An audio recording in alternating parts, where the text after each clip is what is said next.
Hi friends, smart ಅಡ್ಡಾಗೆ ಸ್ವಾಗತ. ಇತ್ತೀಚೆಗೆ ತುಂಬ ಜನಪ್ರಿಯವಾಗಿರುವಂತಹ ತುಂಬ ಲಾಭದಾಯಕವಾಗಿರುವಂತಹ ಬಿಸ್ನೆಸ್ ಅಂದರೆ ರಿಯಲ್ ಎಸ್ಟೇಟ್. ಈ ರಿಯಲ್ ಎಸ್ಟೇಟ್ ಬಗ್ಗೆ ಒಂದಷ್ಟು ಮಾಹಿತಿಯನ್ನು ಈ ವಿಡಿಯೋದಲ್ಲಿ ತಿಳ್ಕೊಳ್ಳೋಣ. ರಿಯಲ್ ಪ್ರಾಪರ್ಟಿಗಳನ್ನು ಮಾರಾಟ ಮಾಡಿ ಹಣ ಗಳಿಸೋದಿಕ್ಕೆ ರಿಯಲ್ ಎಸ್ಟೇಟ್ ಅಂತ ಕರೀತೇವೆ. ರಿಯಲ್ ಪ್ರಾಪರ್ಟಿ ಅಂದರೆ ನಿಮ್ಮ ಹತ್ರ ಇರುವಂತಹ ಹೊಲ ಅಥವಾ ಜಮೀನು. ಈ ಜಮೀನನ್ನು ಲೇಔಟ್ಗಳನ್ನಾಗಿ ಮಾಡಿ ಮಾರಾಟ ಮಾಡೋದು, ಅಥವಾ ಅದೇ ಜಾಗದಲ್ಲಿ ನೀವೇ ಅಪಾರ್ಟ್ಮೆಂಟ್ಗಳನ್ನು ಕಟ್ಟಿಸಿ ಬಾಡಿಗೆ ಕೊಡ್ಬೋದು, ಇಲ್ಲ ಮಾರಾಟ ಮಾಡ್ಬೋದು. ಇದನ್ನು ದೊಡ್ಡ ಪ್ರಮಾಣದಲ್ಲಿ ಸಾವಿರಾರು ಎಕರೆಗಟ್ಟಲೆ ಜಮೀನನ್ನು ಖರೀದಿಸಿ ಅದನ್ನು 30-40, 30-50, 50-60 ಸೈಟ್ಗಳಾಗಿ ಕನ್ವರ್ಟ್ ಮಾಡಿ ತಮ್ಮದೇ ಆದಂತಹ ಸಂಸ್ಥೆ ಹೆಸರಿನಿಂದ ಸ್ಟಾಫ್ ಅಥವಾ ಎಂಪ್ಲಾಯಿಗಳು ಅಥವಾ ಏಜೆಂಟ್ಗಳನ್ನು ಅಪಾಯಿಂಟ್ ಮಾಡಿಕೊಂಡು ಅವರ ಮೂಲಕ ಮಾರಾಟವನ್ನು ಮಾಡಿಸಿ ದೊಡ್ಡ ಪ್ರಮಾಣದಲ್ಲಿ ಸಕ್ಸಸ್ಸನ್ನು ಅಥವಾ ಲಾಭವನ್ನು ಕಾಣ್ತಾರೆ. ರಿಯಲ್ ಎಸ್ಟೇಟ್ ಪ್ರಮುಖವಾಗಿ 4 ಭಾಗಗಳಾಗಿ ನೋಡಬಹುದು. ಮೊದಲನೇದು ಲ್ಯಾಂಡ್ ರಿಯಲ್ ಎಸ್ಟೇಟ್. ಇದು ಖಾಲಿ ಜಾಗವನ್ನು ಮಾರಾಟ ಮಾಡಿ ಬಿಸ್ನೆಸ್ ಮಾಡೋದೇ ಲ್ಯಾಂಡ್ ರಿಯಲ್ ಎಸ್ಟೇಟ್. ನಿಮ್ಮ ಬಳಿ ಇರುವಂತಹ ಅಮೌಂಟ್ನಿಂದ ರಿಯಲ್ ಎಸ್ಟೇಟ್ ಬಿಸ್ನೆಸ್ಗೆ ಎಂಟ್ರಿ ಆಗಬೇಕು ಅಂತ ಅಂದ್ಕೊಂಡಿದ್ರೆ ಇದು ಬೆಸ್ಟ್ ಆಪ್ಷನ್. ಒಂದಷ್ಟು ಖಾಲಿ ಜಾಗವನ್ನು ತಗೊಂಡು 4-5 ಇಯರ್ಸ್ ಅದನ್ನು ಹೋಲ್ಡ್ ಮಾಡಿಟ್ಕೊಂಡು ಡಿಮ್ಯಾಂಡ್ ಜಾಸ್ತಿ ಆದಮೇಲೆ ಅದನ್ನು ಮಾರಾಟ ಮಾಡೋದು. ಇನ್ನು ಎರಡನೇದು ರೆಸಿಡೆನ್ಷಿಯಲ್ ರಿಯಲ್ ಎಸ್ಟೇಟ್. ಖಾಲಿ ಜಾಗದಲ್ಲಿ ರೂಮ್ಗಳನ್ನು ಅಥವಾ ರೆಸಿಡೆನ್ಷಿಯಲ್ ಹೌಸ್ಗಳನ್ನು ಕಟ್ಟಿಸೋದ್ರ ಮೂಲಕ ಬಾಯ್ಸ್ PG ಅಥವಾ ಗರ್ಲ್ಸ್ PG ಅಥವಾ ಫ್ಯಾಮಿಲಿಗಳಿಗೆ ಬಾಡಿಗೆ ಕೊಡೋದು. ರೆಸಿಡೆನ್ಷಿಯಲ್ ಅಂದರೆ ಅದು ವಾಸ ಮಾಡೋದಕ್ಕೆ ಯೋಗ್ಯ ಇರುವಂತಹ ಸ್ಥಳ. ಅಂತಹ ಸ್ಥಳಗಳಲ್ಲಿ ದೊಡ್ಡ ಅಥವಾ ಚಿಕ್ಕ ರೂಮ್ಗಳನ್ನು ಸಹ ಬಾಡಿಗೆ ಕೊಡೋದಕ್ಕೆ ರೆಸಿಡೆನ್ಷಿಯಲ್ ರಿಯಲ್ ಎಸ್ಟೇಟ್ ಅಂತ ಕರೀತೇವೆ. ಮೂರನೆಯದು ಕಮರ್ಷಿಯಲ್ ರಿಯಲ್ ಎಸ್ಟೇಟ್.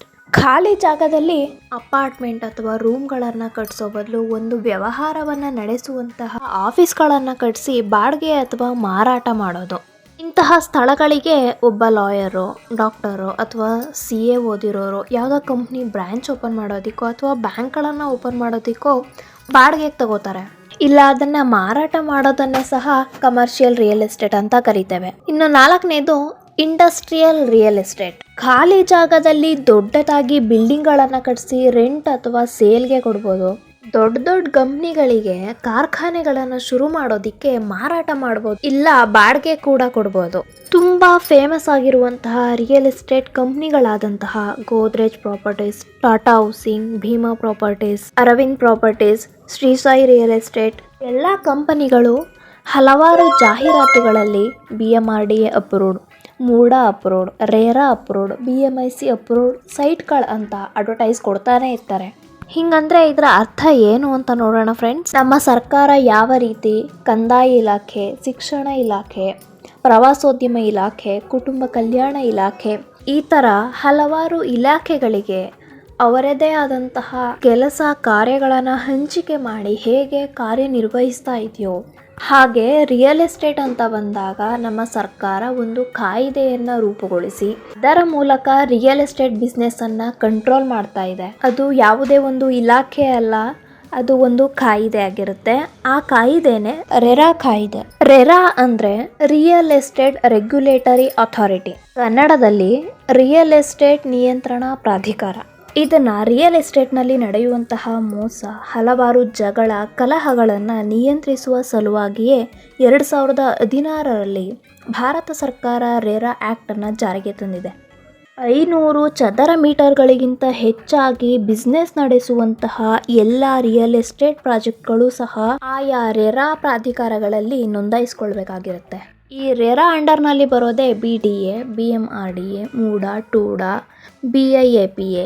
BDA ಅಂದರೆ ಬೆಂಗಳೂರು ಡೆವಲಪ್ಮೆಂಟ್ ಅಥಾರಿಟಿ. ಈ ಅಥಾರಿಟಿ ಓವರ್ ಆಲ್ ಬೆಂಗಳೂರನ್ನ ಭವಿಷ್ಯದಲ್ಲಿ ಯಾವ ರೀತಿ ಡೆವಲಪ್ ಮಾಡಬೇಕು ಅನ್ನೋ ಇಂಟೆನ್ಷನಿಂದ ಯಾವ ರೀತಿಯಲ್ಲಿ ಇನ್ಫ್ರಾಸ್ಟ್ರಕ್ಚರ್ ಡೆವಲಪ್ ಮಾಡಬೇಕು, ಯಾವೆಲ್ಲ ಫೆಸಿಲಿಟಿಗಳನ್ನು ಕೊಡಬೇಕು ಅನ್ನೋದನ್ನು BDA ಡಿಸೈಡ್ ಮಾಡೋದ್ರಿಂದ ಕಂಪ್ಲೀಟ್ ಲೇಔಟ್ ಪ್ಲ್ಯಾನು BDAದೇ ಆಗಿರುತ್ತೆ. ಇದೇ ರೀತಿ ಪ್ರತಿಯೊಂದು ಜಿಲ್ಲೆಗಳಲ್ಲೂ ಸಹ ರಿಯಲ್ ಎಸ್ಟೇಟ್ ಪ್ರಾಧಿಕಾರಗಳಿರ್ತವೆ. ಈ ಪ್ರಾಧಿಕಾರಗಳ ಅಂಡರ್ನಲ್ಲಿ ಆಯಾ ಜಿಲ್ಲೆ ಅಥವಾ ತಾಲೂಕಿನ ರಿಯಲ್ ಎಸ್ಟೇಟ್ ಪ್ರಾಜೆಕ್ಟ್ಗಳು ಅಪ್ರೂವಲ್ ತೆಗೆದುಕೊಳ್ಬೇಕಾಗಿರುತ್ತೆ. ಇವುಗಳಿಂದ ಅಪ್ರೂವಲ್ ಆದ ನಂತರವೇ ಆ ಲೇಔಟ್ ಸೇಲ್ ಮಾಡೋದಕ್ಕೆ ಯೋಗ್ಯವಾಗಿರುತ್ತೆ. ನಮ್ಮ ಸರ್ಕಾರ ಎಷ್ಟೇ ಸ್ಟ್ರಿಕ್ಟ್ ರೂಲ್ಸ್ ಆ್ಯಂಡ್ ರೆಗ್ಯುಲೇಷನ್ಸ್ಗಳನ್ನು ಜಾರಿಗೊಳಿಸಿದ್ರು ಸಹ ಮೋಸಕ್ಕಂತೂ ಕಡಿವಾಣ ಹಾಕೋದಿಕ್ಕೆ ಸಾಧ್ಯವೇ ಇಲ್ಲ ಅನ್ನೋದಂತೂ ಸತ್ಯ. ಪ್ರಪಂಚದ ಎಲ್ಲ ಕಡೆನೂ ಸಹ ಮೋಸ ಅನ್ನೋದು ಇದ್ದೇ ಇದೆ. ಹಾಗೆ ಈ ರಿಯಲ್ ಎಸ್ಟೇಟಲ್ಲೂ ಕೂಡ ಮೋಸ ಇದ್ದೇ ಇರುತ್ತೆ.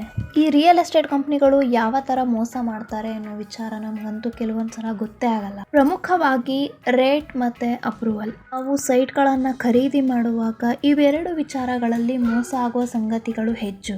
ನಾವು ಇಷ್ಟೊತ್ತು ಏನು ಡಿಸ್ಕಸ್ ಮಾಡಿದ್ವಿ, ಈ ಅಥಾರಿಟಿಗಳು ಕಂಪ್ಲೀಟ್ ಲೇಔಟ್ ಡಿಸೈನ್ ಜೊತೆಗೆ ಪ್ರೈಸ್ ಕೂಡ ಫಿಕ್ಸ್ ಮಾಡಿರುತ್ತೆ. ಈ ಲಿಮಿಟೆಡ್ ಪ್ರೈಸ್ ಏನಿದೆ ಅದ್ರೊಳಗಡೆನೆ ಸೈಟ್ ಅನ್ನ ಸೇಲ್ ಮಾಡಬೇಕಾಗಿರುತ್ತೆ. ಆದ್ರೆ ರಿಯಲ್ ಎಸ್ಟೇಟ್ ಕಂಪ್ನಿಗಳು ಗೌರ್ಮೆಂಟ್ ಫಿಕ್ಸ್ ಮಾಡಿರೋ ರೇಟ್ಗಿಂತನೂ ಅಧಿಕವಾದ ಬೆಲೆಯಲ್ಲಿ ಸೈಟ್ಗಳನ್ನ ಮಾರಾಟ ಮಾಡ್ತಾರೆ. ಮತ್ತೆ ಅಪ್ರೂವಲ್ ಆಗದೆ ಇರುವಂತಹ ಸೈಟ್ಗಳನ್ನು ಕೂಡ ಅದು ಅಪ್ರೂವ್ಡ್ ಆಗಿರೋ ಸೈಟ್ ಅಂತ ಕೂಡ ಮೋಸ ಮಾಡಿ ಮಾರಾಟ ಮಾಡ್ತಾರೆ. ಹಾಗಾಗಿ ಸೈಟ್ ಖರೀದಿಗೂ ಮುನ್ನ ಎಲ್ಲ ದಾಖಲೆಗಳನ್ನು ಪರಿಶೀಲನೆ ಮಾಡಿ ಅದು ಅಪ್ರೂವ್ಡ್ ಆಗಿದೆಯಾ ಇಲ್ವಾ ಅಂತ ಕನ್ಫರ್ಮ್ ಮಾಡಿಕೊಂಡು ಸೈಟನ್ನು ತಗೊಳ್ಳಿ. ಇದಿಷ್ಟು ರಿಯಲ್ ಎಸ್ಟೇಟ್ಗೆ ಸಂಬಂಧಿಸಿದಂತಹ ಮಾಹಿತಿ. ವಿಡಿಯೋ ಇಷ್ಟ ಆಗಿದ್ರೆ ಲೈಕ್ ಮಾಡಿ, ಶೇರ್ ಮಾಡಿ, ಸಬ್ಸ್ಕ್ರೈಬ್ ಆಗಿ.